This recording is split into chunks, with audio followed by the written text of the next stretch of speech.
We overthink happiness. Keep it simple. There is something good in every moment. Find it and keep your focus there. A quote by Kristen Butler.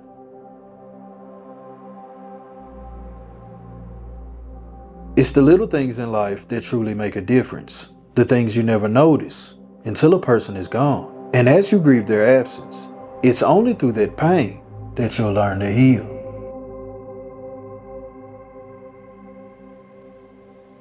The invisible scars we carry hold more weight than the physical ones, because after all, a mental scar may never heal. And while we seem to push on, things are never quite the same.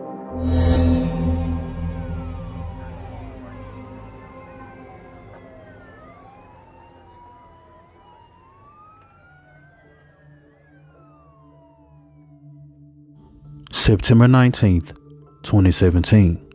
The world would make way for Neveah Mallory. She would be brought into this world by her mother, Melody, and her father, Clinton.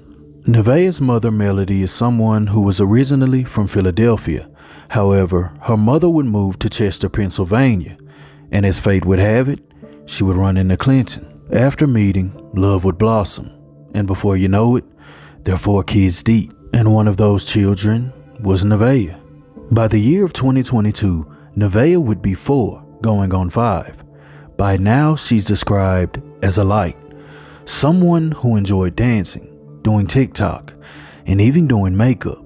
She wasn't a shy person. Neveah was that person with a contagious smile and a laughter that filled the heart. She was a light. Oh my God. If you be around her, she will make you just love her energy, her excitement. Oh my gosh, she loved holidays, birthdays, any kind of birthdays. It didn't matter if it wasn't her. She loved telling someone happy birthday. She was so girly into getting her nails done, her makeup done. She loved to play with her brothers and sisters. She was so special. She was very smart, beautiful, outgoing. She was so brave, not fearless whatsoever. She was a child that if everyone was in a group dancing, she would be the first one in the middle to dance. Literally, she stood out to everyone. Everywhere I went, she had beautiful bright eyes, beautiful bright brown eyes. I used to always get compliments of her. She was my outspoken child. She was my outgoing child. You know, like my other daughter, she was more so like reserved and a bit tomboyish. She was my girly girl, wanted her nails done all the time. She was my mini-me, wanted to do everything I did. Everywhere I went, she went. She didn't want to stay with nobody but mommy. Literally, everywhere I went, she wanted to go. As parents watch their children grow, there are so many dreams, things that they want for them. Through the eyes of their child, they see a future. But in that future, no one ever thinks about the bad things. Because after all, life is unpredictable, and no one truly knows what the future holds. For the family of Nevaeh, that future would hold pain. April 5th, 2022. 4-year-old Nevaeh would be rushed to Crozer Hospital, where upon arrival, she would be suffering a gunshot wound. At that time, Nevaeh is unconscious and unalert. The medical staff would do all they could, but in the end, it wouldn't be enough. At approximately 11:11 a.m., Neveah Mallory would be pronounced deceased. On the morning of April 5th of 2022, Neveah, her 2-year-old brother, her father, and his friend went to a gas station that was located in the 900 block of Curlin Street. When they arrive, Nevaeh's father exits the vehicle and he goes inside to pay for the gas. Shortly after he goes inside, his friend exits the vehicle as well. But unbeknownst to Clinton, his friend had a firearm on him, and when he exited the vehicle, he left it on the seat. At this point, the only occupants in the vehicle are 4-year-old Nevaeh and her 2-year-old brother. Her 2-year-old brother knew how to get out of his car seat, so he unstrapped himself. He climbed into the front seat and grabbed the weapon. He then took the weapon and shot Nevaeh. That bullet would pierce her heart and then exit out of the back windshield. At this moment, the father knew something was wrong, so he opens the back door, only to realize that his daughter was wounded. He then rushes her to the hospital where she ultimately loses the battle. A 4-year-old girl is dead after an apparent accidental shooting outside of a Delaware County convenience store. Authorities believe a 2-year-old was the one holding the gun when it went off. Eyewitness News reporter Alicia Reed joins us from Chester, where neighbors are shocked and saddened. Alicia. Good evening, Yuki. This was an ordinary family trip to the local mini mart, possibly to fill up on gas and snacks, but something went tragically wrong today that sent neighbors rushing over to help. A single gunshot from inside a vehicle parked for gas at the Eagle Save Mart on Curlin Street. It's sad. It's sad. You know, it's sad. It just makes me feel so bad. Any kind of shooting, I'm scared to death. Witnesses say the children's father was outside the car when, according to officials, a 2-year-old boy was handling a gun inside the vehicle when it discharged. The bullet struck a 4-year-old girl that was also sitting inside. The kids do not know nothing about a gun. They think it's a toy. The 4-year-old was rushed to Crozier, where she was later pronounced dead. Loved ones gathered outside the hospital awaiting an update on the girl's condition and erupted with grief after officials confirmed her death. But as a parent, I know he didn't meant for that to happen. You know, and I know he's going to hell. He's going to hell, you know. So I hope God be with him. That's all I can say. Neighbors say the children's father is a doting dad. Just an awful tragedy. Police say this is still an ongoing investigation. Reporting live from Delaware County, Alicia Reed, CBS 3 Eyewitness News. Alicia, thanks. For the investigators presiding over the case, the only question at this point is who's liable? Is it the father who merely pulled up to the gas station and got gas? Or is it the friend's fault? The one who actually left the firearm inside of the vehicle? Again, on that morning, the father testified that he didn't even know his friend was armed. And he definitely didn't know he left that weapon on the seat. When it comes to a case like this, you would think that it's a no-brainer. The friend is the one who left the weapon, so he should be held responsible.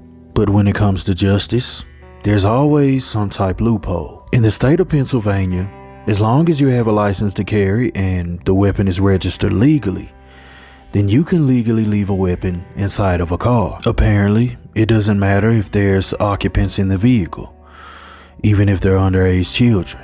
And because both the father and the friend weren't present in the vehicle at the time of the incident, no one could be charged. The case would be closed and deemed an accident. And as the saying goes, life goes on and you have no choice but to push forward. For Melody and Clinton, they had to push forward through their mourning because after all, they had 3 other children and they had to stay strong for them. So that's what they did. They pushed through their pain. Happy birthday, baby!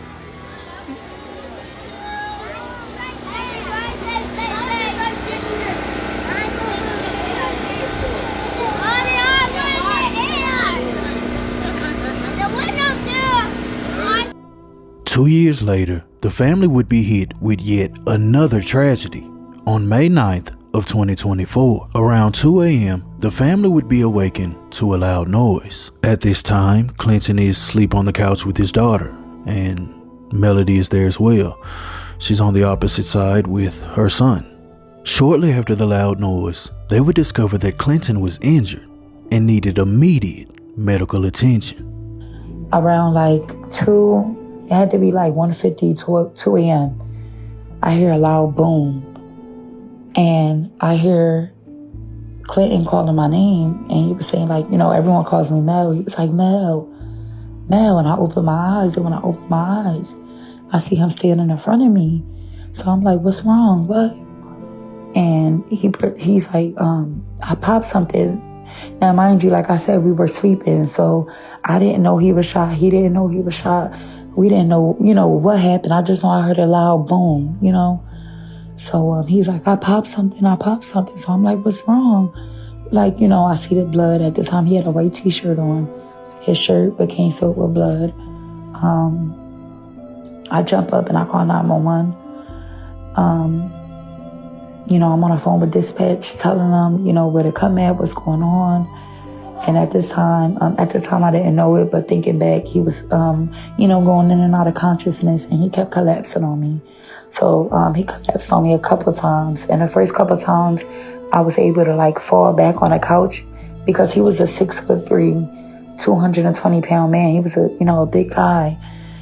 But the last time he collapsed, I couldn't fall back on the couch, so I fell on the floor, and he was on top of me. Now, mind you, this whole time, my daughter and my 5-year-old son is sitting there watching all this go down. They're crying. We all hysterical. I'm screaming, I'm crying because I'm not understanding what's going on. So I proceeded to get up from under him, and I lift him up. And I put him on the couch. His knees were on the ground, but his shoulder and arms were on my couch. So, I'm yelling his name, telling him, stay awake, stay awake. And the ambulance pulled up at that time. So I opened my front door. Now, mind you, the cops were just standing out front having a conversation. I bust open my front door and start yelling, get in here, get in here. So they came to my house, and they look at my daughter, but mind you, I'm talking to the officer about him. I didn't even know my daughter was shot. That breaks my heart to this day. I never knew she was shot. So I heard the officer say, she shot as well. So when I heard him say that, I'm like, what? So they say my daughter is shot. They proceed to rush her to the hospital, and then they walk Clinton out the house. Now, he's talking to the officers and telling them his name. They walk him to the ambulance, but I ended up finding out through the officer that when he got to the back of the ambulance, he said he couldn't feel his body and collapsed. On that evening, both Melody's daughter and Clinton would be rushed to the local hospital. Her daughter would be treated for an in and out wound to the arm, and she was okay. However, Clinton wouldn't be so fortunate. He would ultimately succumb to his injury at 3:45 a.m. 2 years after the passing of Nevaeah, the family would once again be dealing with heartbreak, but this time around, it's different. This was no accident. This was undeniably murder. As the family laid on the couch that night, Clinton had opened the window and put a fan inside of it. The authorities believed that on that night, the culprit fired through the open window, striking both Clinton and his daughter. As far as a motive, well, at this point they don't know, because the case has now gone cold.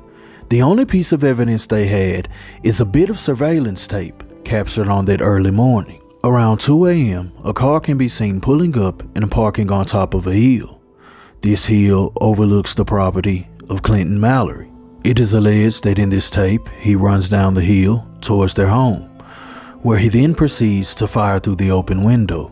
After committing this act, he then retreats. But there's a couple of problems with this footage.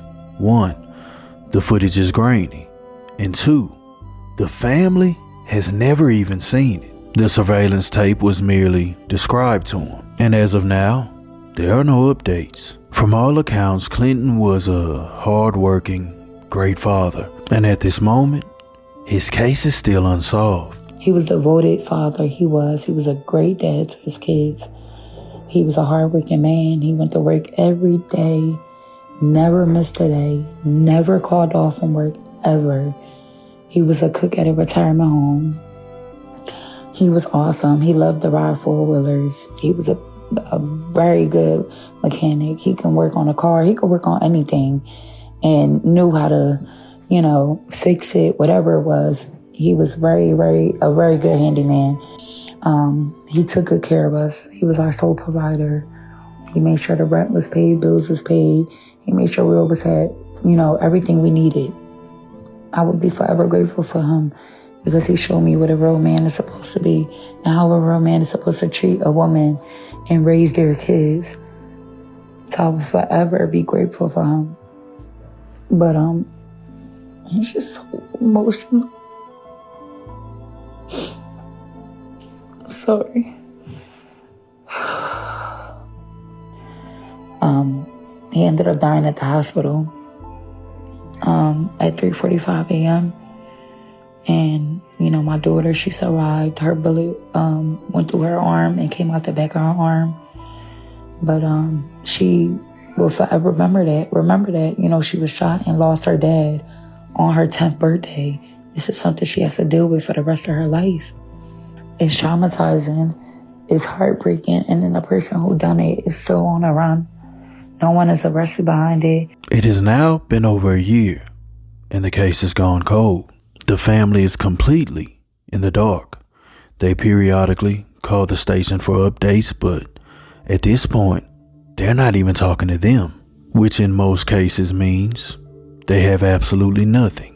What happened to 4-year-old Nevaeah and 32-year-old Clinton Mallory is completely tragic. A 4-year-old child who hadn't even begun to live, along with the father whose case is currently still being investigated. Clinton was a guy who, in his early years, he got into mischief, but as an adult, he changed his life around and changed everything around for his children. Could this be a case of your past coming back to haunt you? I don't know. Again, there's not much released. The case is open and actively seeking tips. If you have any information in regards to the case of Clinton Nelson, please contact the Chester Police Department and relay the information you know. There is no tip that is considered too big or too small. Any information helps. There is a family actively seeking justice. Rest in peace, Neveah and Clinton Mallory. Thank you for being a light for others.